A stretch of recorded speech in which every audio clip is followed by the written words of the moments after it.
Welcome, Facebook, to the Twin Cities Real Estate Show. Today we're going to be talking about the swarm of iBuyers coming into our market. I think it should be a good conversation. I think there's a lot of anxiety about this. Like, people don't understand what it is. I've heard from multiple people, like, is this real? Is it a good deal? Is it something that's worth looking into? And we're going to kind of dive into that today. And then go through who this might be good for, some of the things you want to know about the iBuyers. And, the first thing to understand is this model has been around, like you said, Danny, as we were writing the show. It's been around as long as people have been buying and selling real estate. Absolutely. It's just a little different now. There's some nuances that have been brought to it. So we're going to kind of dive into that. I think it's a lot more prevalent with the marketing that's out there, that people are realizing that this is a possible option, and we can see that people are taking advantage of it here and there. And let's discuss who it's probably best for, and why you may want to look at all your options before necessarily just jumping into that too. All right. Let's see. You guys ready? Ready. Do it. Here we go. Let's get over to... Yeah, I'm starting to hear a ton of radio commercials and, TV ads with, different marketing campaigns. Yep. And, as a consumer, too, I've had phone calls where people are just curious. What is this? Yep. Yeah, it's well, I mean, instant offers, guaranteed offers, whatever you want to call it.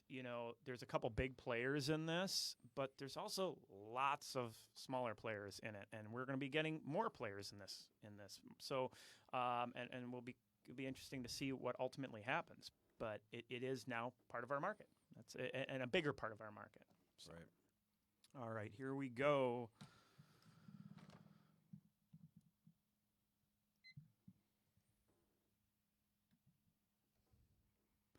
Are you thinking of buying or selling a house, or just want to know what might be going on with one of your biggest investments? Then come hang out with us for a little while. Hi, I'm Kirk Duckwall, and welcome to the Twin Cities Real Estate Show, sponsored by Bricks Real Estate, Network Title, Eric Bloomstrad and Chad Preby with Bell Bank Mortgage, and James Tolson with Country Financial.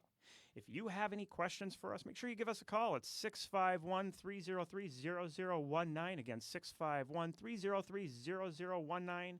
You can also check us out anytime at brickstwincities.com for the latest and greatest home searching and researching tools.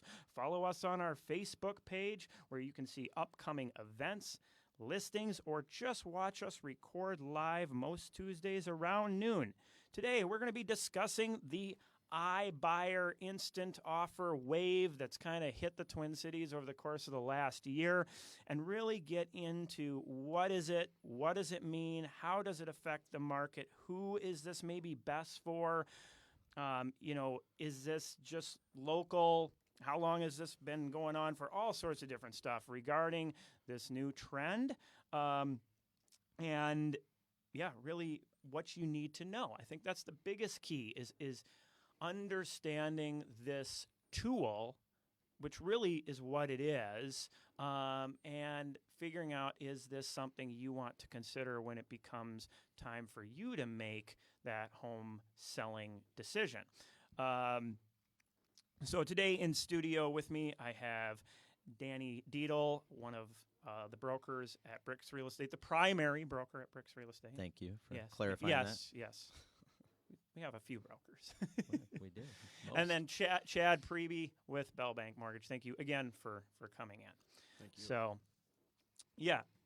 it's I really wanted to bring you in, Danny, on this one, because you've been dealing a lot with one of the local companies regarding these instant offers, whatever you want to call it. So I would say national companies that's acting locally. Yes. So and that is one of the differences here of,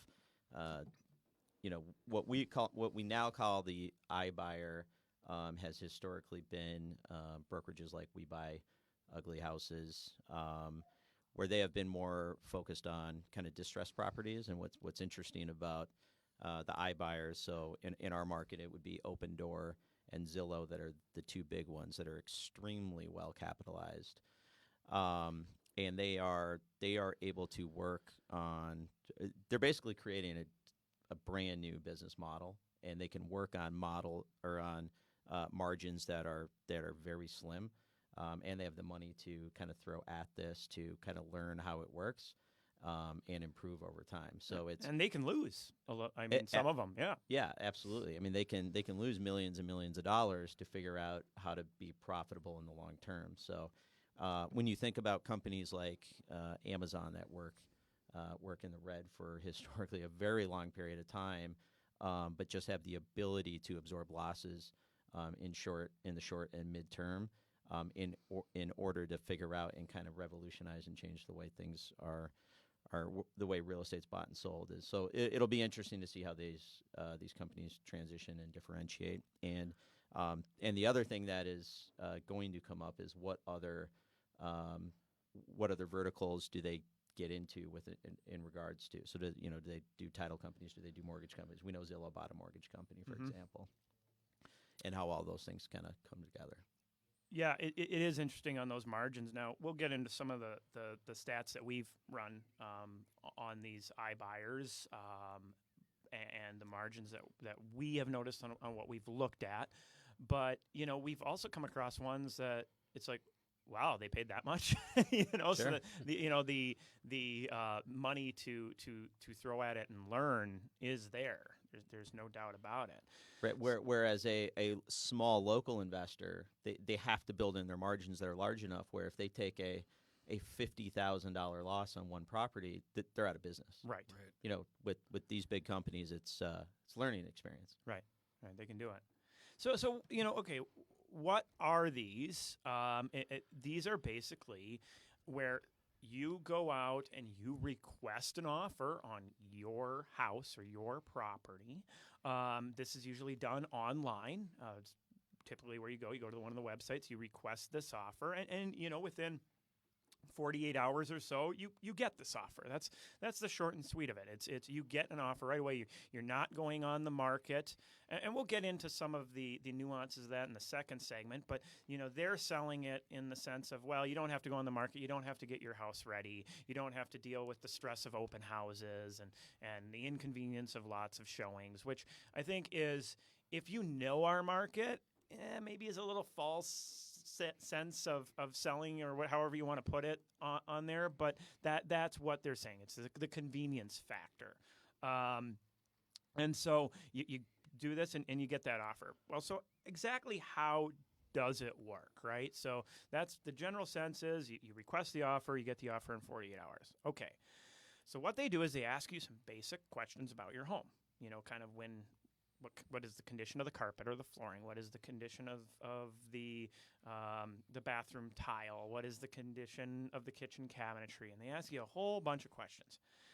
And you don't have to even submit photos, but you can submit photos, and an offer is generated. Yeah, and just on that, the more upfront you are about the condition and providing photos, the more accurate the end offer is going to be, because an initial offer is not necessarily the end offer. And that is exactly the point. Is if you're going to sit there and try to sneak around, well, I think my carpet's all right. Well, we know sellers generally they place a premium on their property relative. You have two houses that are pretty identical, and they'll say, well, I have a new garbage disposal, so it's worth $5,000 more. Exactly. Yeah. Wow, that's a nice garbage disposal. Yeah. Right. So, the more information that you get and the more honest you are, that end offer, because once you make that submission and you get your first offer, there's going to be this inspection contingency, and they're going to come in and pick apart your house. If it's looking like that furnace is getting old, maybe they're going to ask for that furnace to be replaced. Same with the roof. And either one, you can do it, or two, they'll just take it off, whatever they think it's going to cost. And that's where this end offer. And like you were saying, Danny, as we were putting this together, it's the net price that you get, matters, right?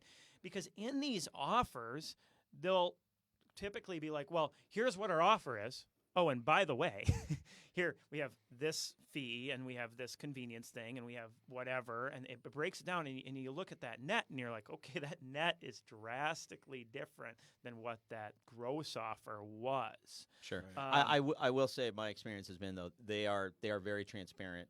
Yeah, it's the right net, there. Yeah, the Yep. net sheets they provide are very good. It's down to the penny on kind of what you'll walk away with. But Can you back out? Let's say beginning offer, it comes. Yeah, down there's to no the- no commitment when you get that. Well, let's see. Do you have to accept to go into the inspection contingency? I yes. think you do. Yeah, sure. But I suppose if they change that, I think you would be able to get out. on Yeah, that. I mean that's one of the value propositions. Is they are very friendly about being able to terminate. Open Door, for example, has a buyback guarantee. So if you're a buyer of one of their properties and you want out after 30 days, they have some ability to do that. So there are some things that are unusual. However, historically, how many clients have you ever had that have wanted to sell after 30 days? So it's Right. it's nice. Not to draw too much of a comparison here, but like Domino's now has this insurance policy where if your pizza gets wrecked on the way home, Saw that. and it's like, I mean, they've thrown millions of dollars at probably this advertising campaign, and I'd like to meet the one person who ever returned their pizza. Yeah, really. You're so hungry by the time it gets there. You're Just gonna- I'll take it. Right.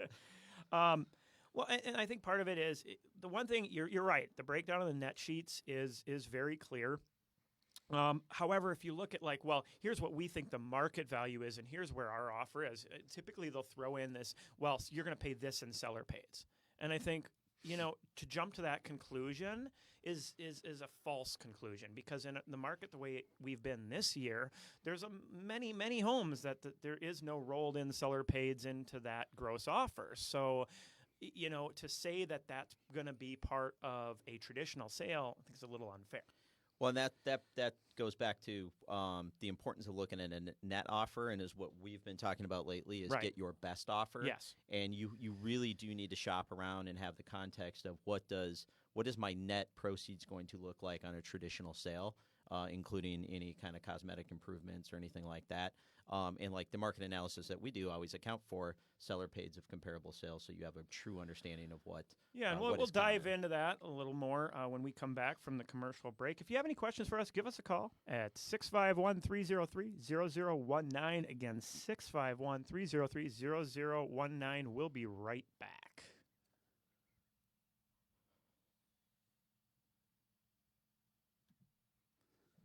I'll let that clock run out here. I love when we get Kirk's radio commercial voice. Hello, welcome Hello. to We'll be right back. Whitey-o. All right, here we go. You ready?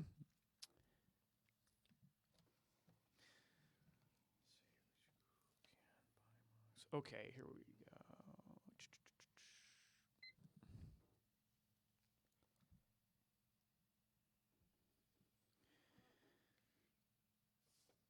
You're listening to Twin Cities Real Estate Show on AM 950. Today, we're talking about the iBuyer trend, instant offers, guaranteed offers, whatever you want to call it. These are the offers where it seems like it's going to be super convenient. It's going to take no time at all, and you're just going to be done with the sale of your home.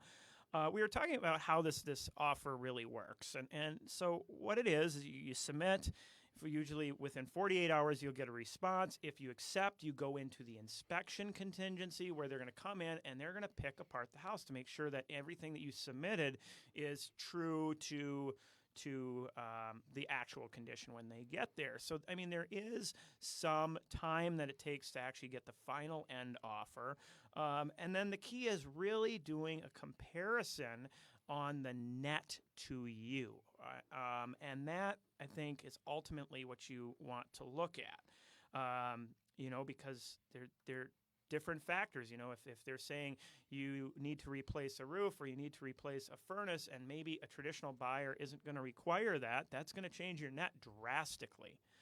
The other thing is, can anybody do this? And I think, there's not a great job necessarily of the market out there saying, no, there is a buy box to this. There is limitations of areas of price ranges, of types of properties that will qualify for these offers. And they're trying to put themselves into a position of as minimal risk as possible. Right. So, and as they progress in the market, they may expand grow, these things, yeah. right, as they start to understand. Because there's some areas where we're kind of surprised they aren't buying, so there's definitely opportunities for them to. I mean, is there the pre-1950 yet? Is it No. still No. 78 or 70 whatever it is? Right. Yeah.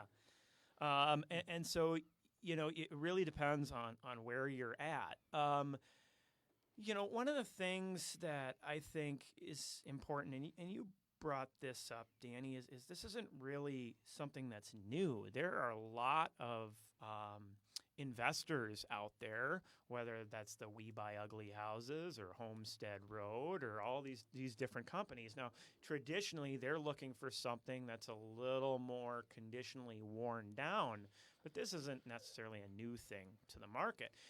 If you do have one of those properties, and like we were saying, as a tool in the toolbox, and I know, like, I have investors that I work with, and I know we've even helped people from the station, people who listen to this show, that will come to me, will take a look, and I'll be like, hey, you know what? I have an investor that I think might work really well for your property and can usually beat out sometimes the We Buy Ugly Houses margin. So shopping this around versus jumping right away, especially if it's not within that buy box, right? If you are that 1950s house, that 1920s house, whatever it may be, talk to your agent and see what options may exist.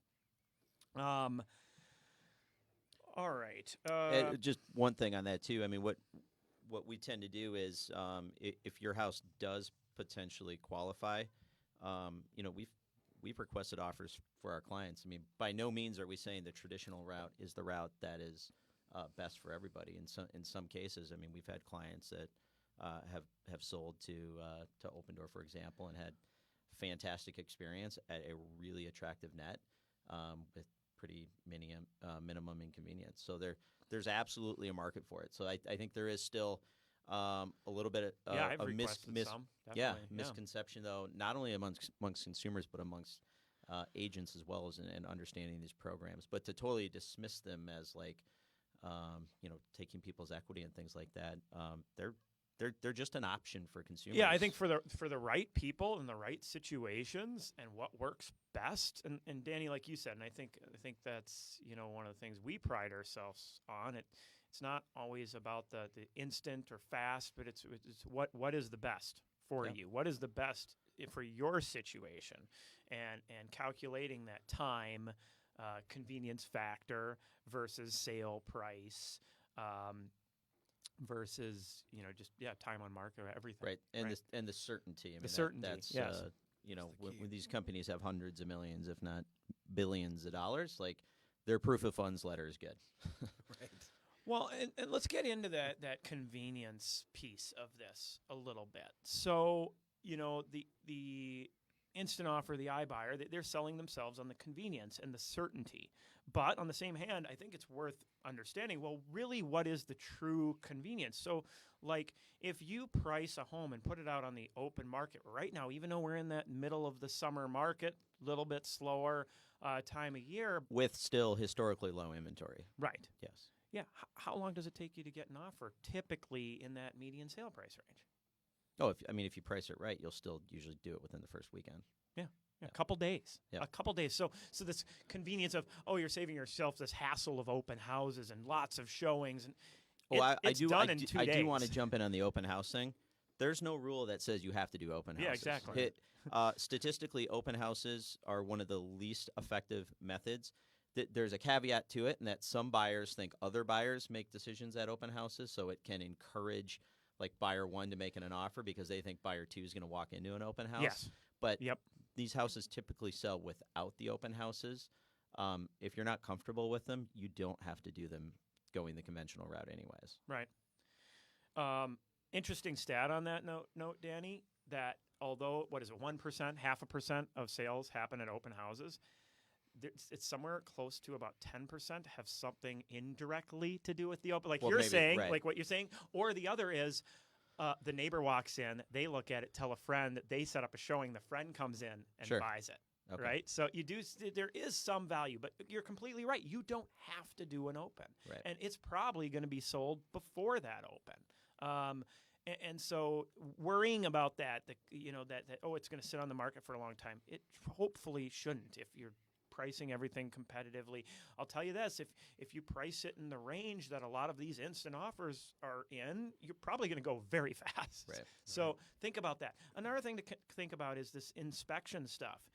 I believe I heard something like the average inspection, they spend something like $2,000 or less on repairs, on an inspection contingency. Okay. Like of a traditional sale. Gotcha. Right.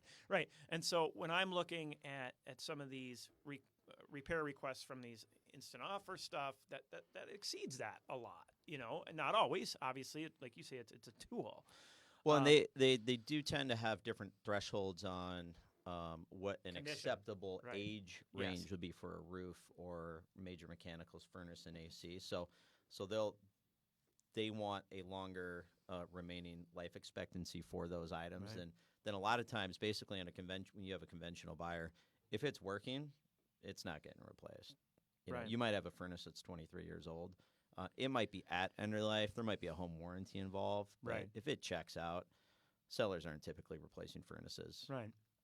So, I do think, if it's I just need to be gone, whether that's a relocation, emergency type situation, maybe. Inherit a property. Yeah, that's exactly. And you inherit the property, you're out of state. Yeah, this can make a lot of sense if you just don't want to deal with anything, that the time loss of trying to figure this stuff out, maybe it's worth taking that hit.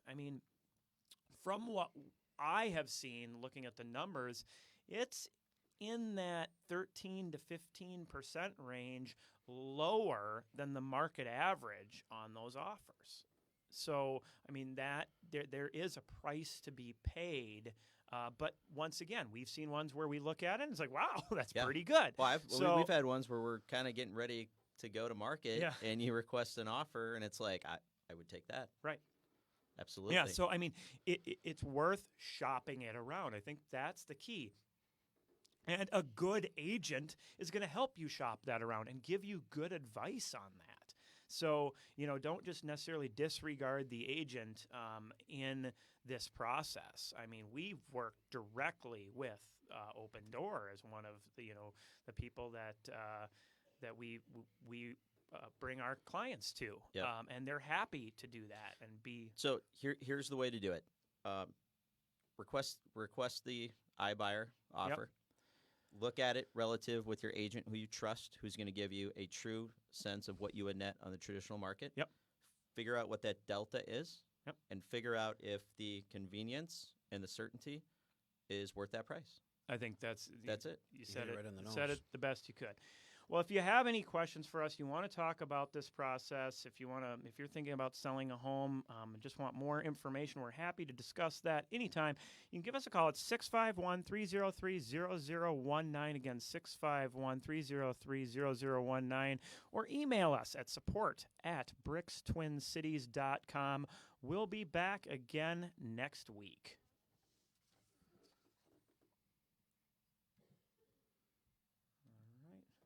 See you, Facebook.